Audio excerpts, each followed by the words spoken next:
نبا شلي يمد وشلي صباح قلن كي هرو 4 ساعة 5 ساعة ميلها ساحل nin saaxiibkiisaha maalin dhaweyto qiso ku dhacday iiga sheekeeyay markaas waxaan ku yiri waxaan rabi lahaa asaga laftigiisa inaan ka wariyo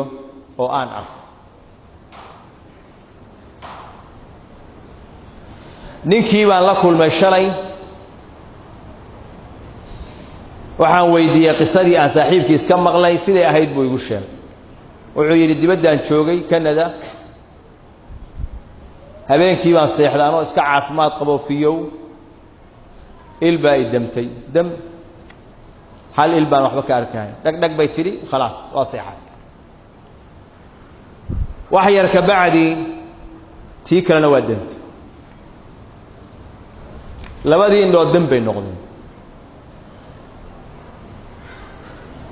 wiil yar oo dhagalaaba ii joogu yiri haweentuna shaqay aadaa telefoonku hadaa dhacay asaguna maqli ma hayo aniguna uma jeedo markaasaan xanuunkan igu yimid dhaqaatiirtii baan aadnay wiil halkaan tag dhakhtar hebel u tag mid hebel u tag ana degdegaha la igu sameeyay oo kala duwan natiijadii waxay noqotay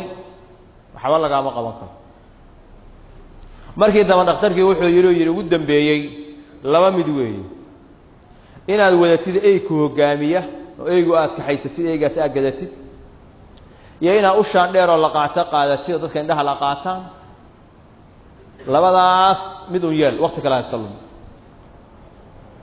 anoo xaaladii labadii midna aan sameyn oo gurigii jooga ayaa magaalada Canada waxa yimid nin wadaada adeerkay baa u tago arintii u sheegay buu yiri markii la igeeyay wuxuu yiri waxaan musiibo kugu dhacday weeye ku sabar ducadaana waa ibaray buu yiri adhib alba'sa rabb an-nas washfi anta shafi la shifaa illa shifaa'uk shifaan la yughadiru saqam habeenkii baan soo kacaa salaatul layl baan u soo kacaa salliga aan haysto dhinaca qiblada u jeeda saacad yar oo ku dul dhigama saa u taabtaa oo iska tukadaa ducadaana ilaahay baan ku baryaa oo ku tuuba 3 bilood muddo intaas la eg markaan indha la'aan ahaa waxaan arkayaan aan la arag ayaan habeenkii dambe salaatul layl tukaday ducadii ku ducaystay waan seexday salligii laftigiisii baan isku tuuray salaadii subaxiga oo aan la gaarin subaxii markii la gaaray baa haweentii intay soo dul istaagtay ikicisay wiil haddaan saas madaxa u soo qaaday labadii indhood baba waa siday bari hore ahaan jireenba Allahu akbar waa siday bari hore ahaan jireen markaas ay ugu dambeysay shalay oo aan arkay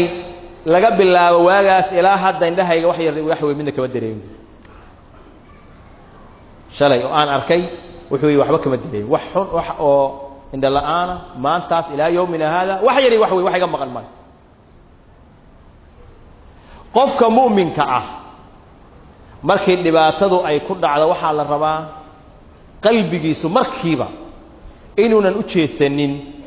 dhakhtar hebel isbitaal hebel kaasa takhasus gooniya haysta kaasa fi usafir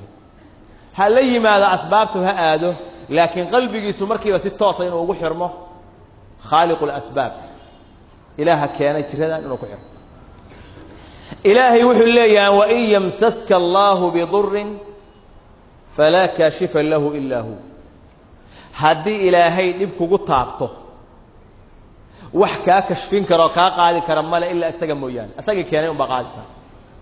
wa in yamsaska bi khairin fa huwa ala kulli shay'in qadir hadii ilaahay khair kugu asiibo kugu taabtana waxaad ogaanaysaa ilaahay wax kasta inuu awoodo